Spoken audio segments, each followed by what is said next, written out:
Jembatan Ogan Kertapati seakan tenggelam namanya dibanding Jembatan Ampera dan Jembatan Musi 6 yang menjadi ikon baru Kota Palembang.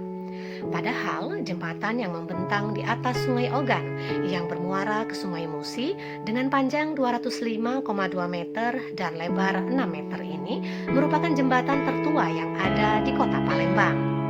Pembangunannya jauh lebih dulu dibanding Jembatan Ampera. Jembatan Ogan ini menghubungkan wilayah seberang Ulu Satu dengan Kertapati Palembang.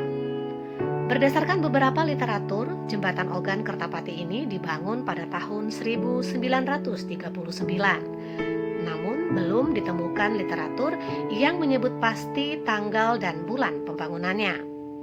Awalnya jembatan ini dinamakan dengan nama Ratu Belanda Wilhelmina.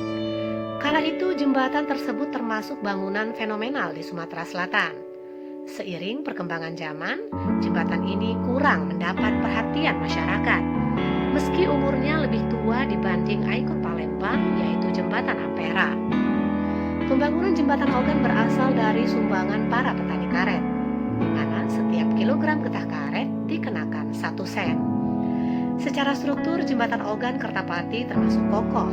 Seiring usia dan untuk mengurangi beban yang melintas di atasnya, maka pada tahun 1992 dibangun duplikat Jembatan Ogan di sebelahnya dengan panjang 231,6 meter dan lebar 7 meter. Jembatan Ogan Kertapati ini mirip dengan Jembatan Ogan di Baturaja, Kabupaten Ogan Komering Ulu. Hingga saat ini Palembang memiliki 5 jembatan yang indah, yakni Jembatan Ogan, Jembatan Ampera, Jembatan Musi 2, Musi 4, dan Musi 6. Itulah sekelumit sejarah Jembatan Ogan Kertapati. Nantikan terus kami di edisi sejarah berikutnya hanya di Palpos Channel.